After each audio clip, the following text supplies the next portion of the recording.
Pagpalain kayo ng kaitaasan at mananaway ang bawat isang kaluluwa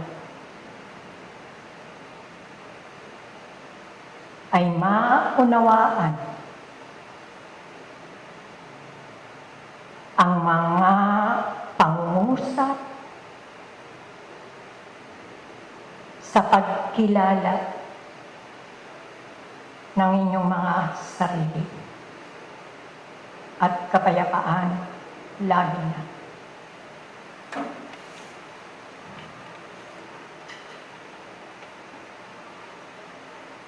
Ang paglalahad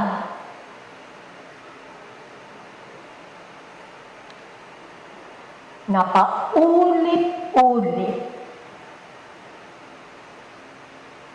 na binibigyan ng diin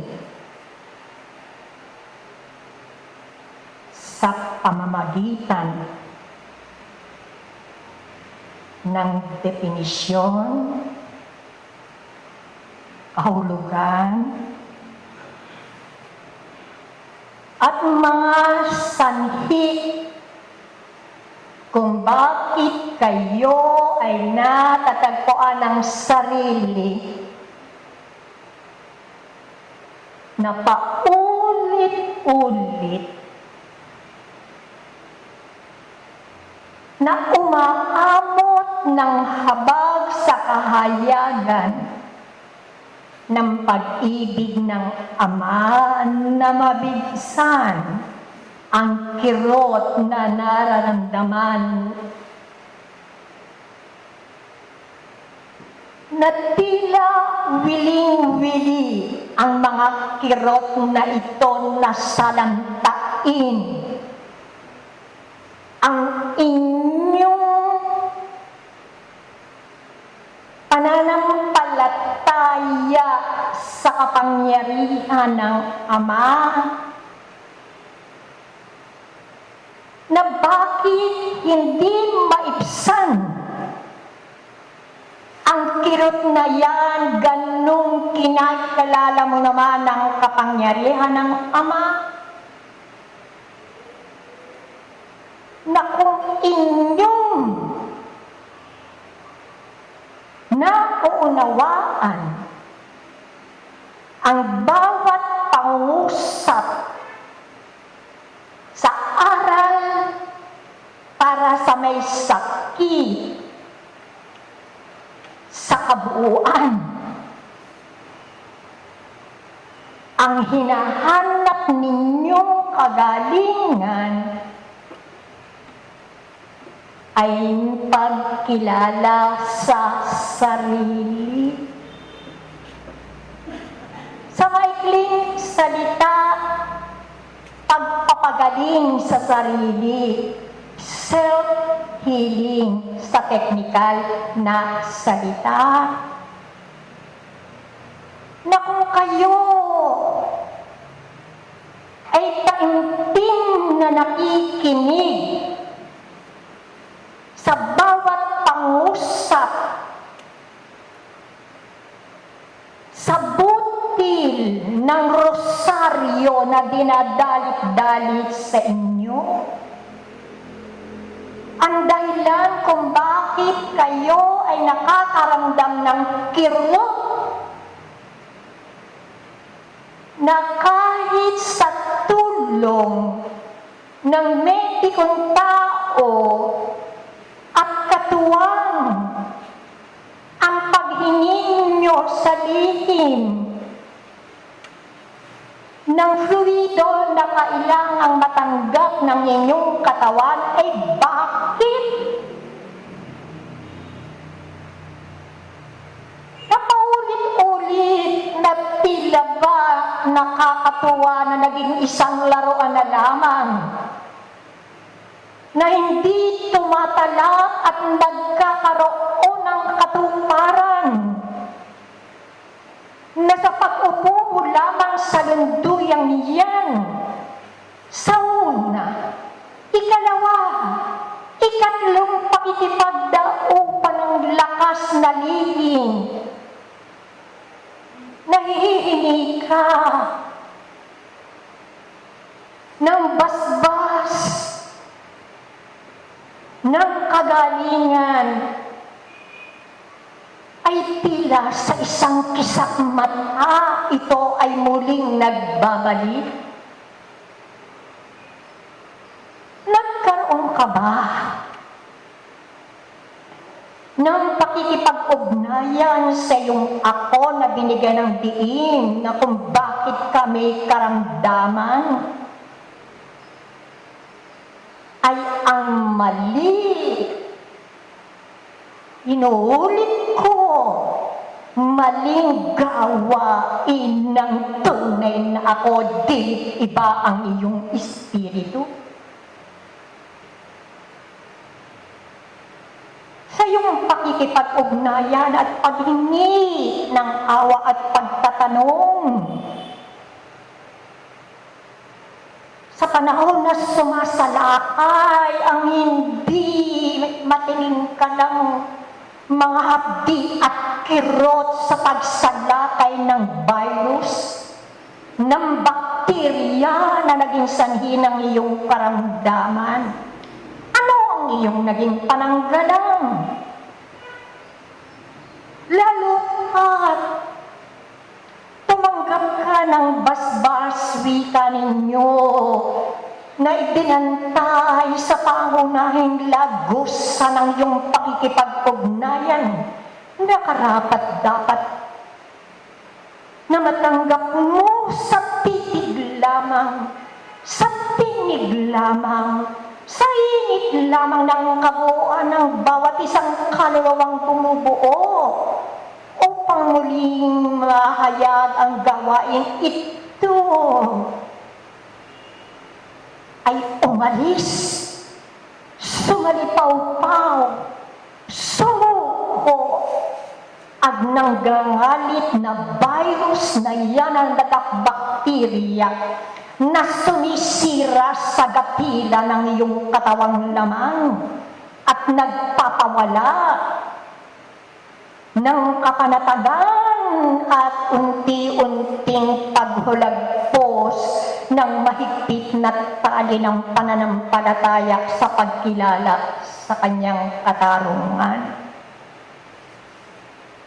Nahayag na sa paulit-ulit na pakikipagtipan, hindi mo pa nauunawaan per se ang mga paliwanag, pagbibigay diin. Ano, bakit, paano meron kang karamdaman? Sapagkat sa alinmang ito na iyong nakasagawa,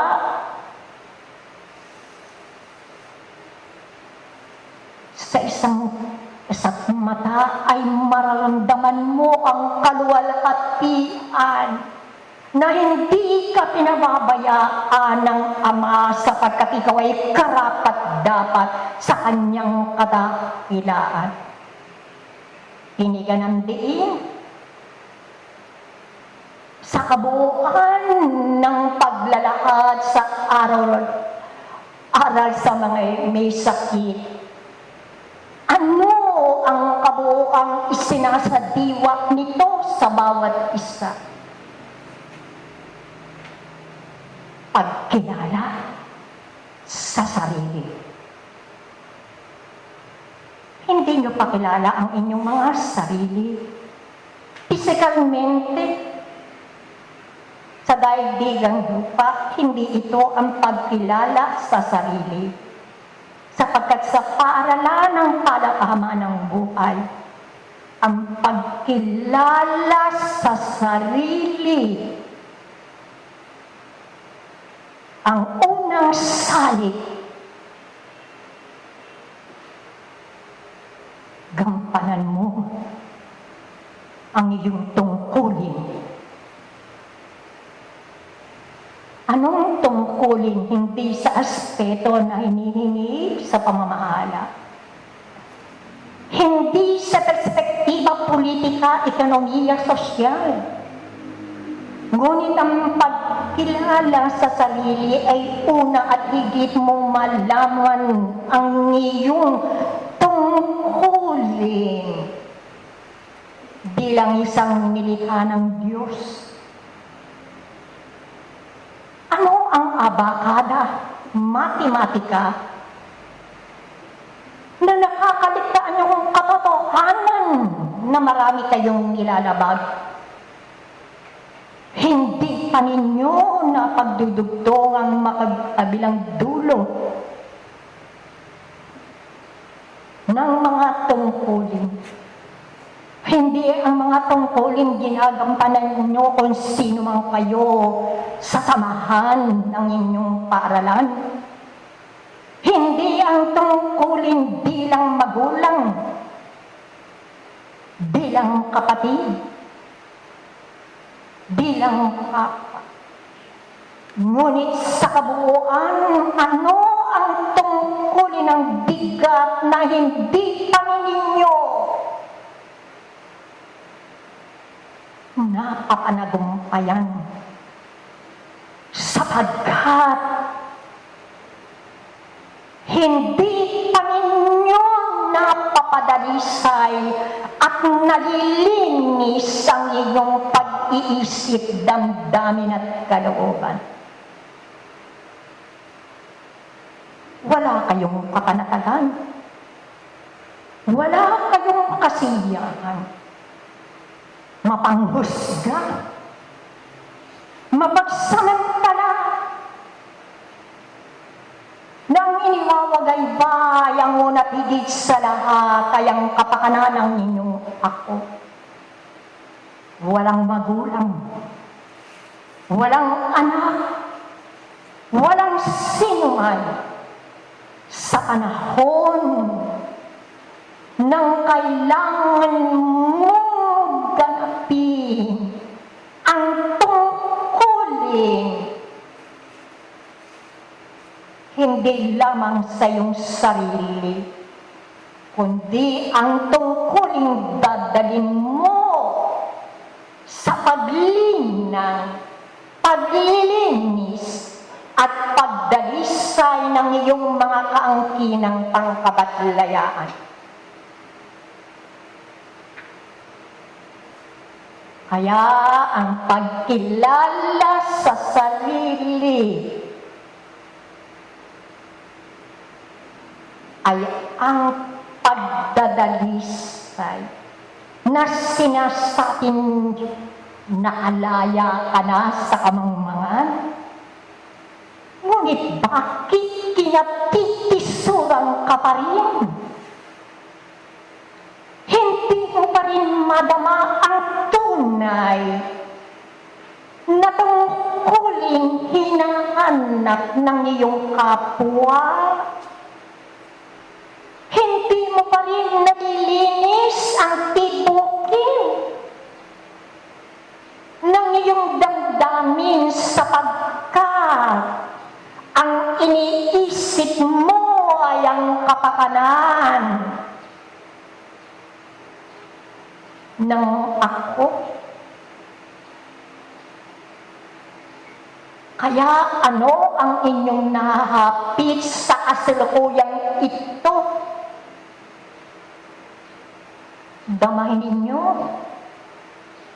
Ang katawang laman ay susugo sa kahinaan at mananagumpay. Ang anumang negatibong sa alangaang ay kayang labanan at magkaroon ng proteksyon ng katawang lamang ito, lalo na't malakas, nalilinis ang kanyang ako, mga mag-aaral. Sa ganyang edad ay nakakaramdam na kayo ng pagkagupo, pananamlay, mga hindi maunawa ang kirot,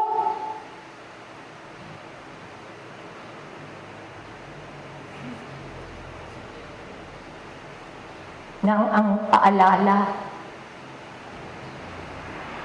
nakakaligtaan mo ang mahalagang gampanin sa araw-araw sa iyong sarili. At tapos lamang ang 24 na oras sa maghapon, muli kong babanggitin, paano nyo ito kinugugot? Ilang porsyento ang ipinapahagi ninyo sa tungkulin ng katuparan ng kahingian ng paggawa sa inyong paaralan?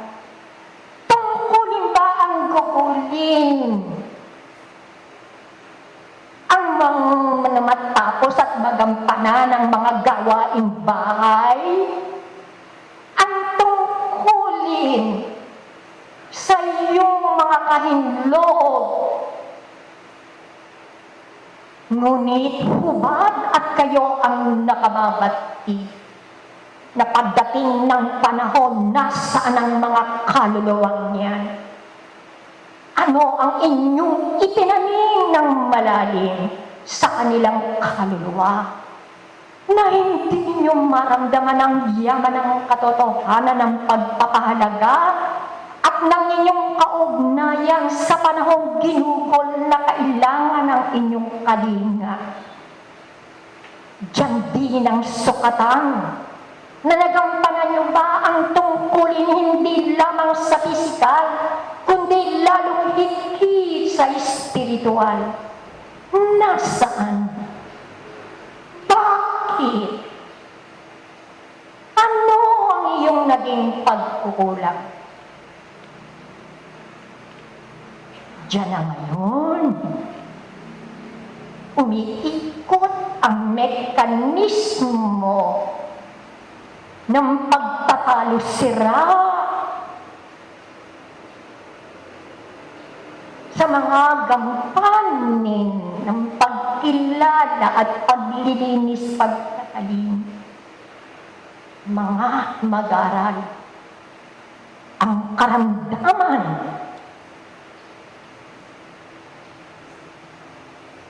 ay isang tuntungan upang lalo kang mapalapit sa Ama.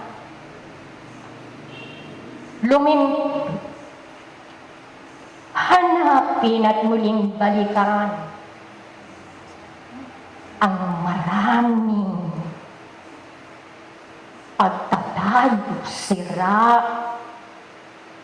na nagtago ka sa katotohanan ng paglinang at lantay na tungkulin bilang isang mananampalatayang nakalaya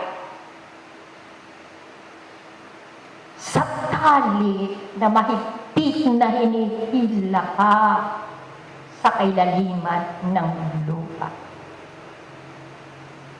Nakakayang ang pagpapala ng Ama sa sinuman na sa gitna ng pagdarako ng laman, sa gitna ng maraming hiyaw ng pagiging makaako ng inyong mga kapatid na mangyayari niya para sa inyo ay parusa ng Diyos.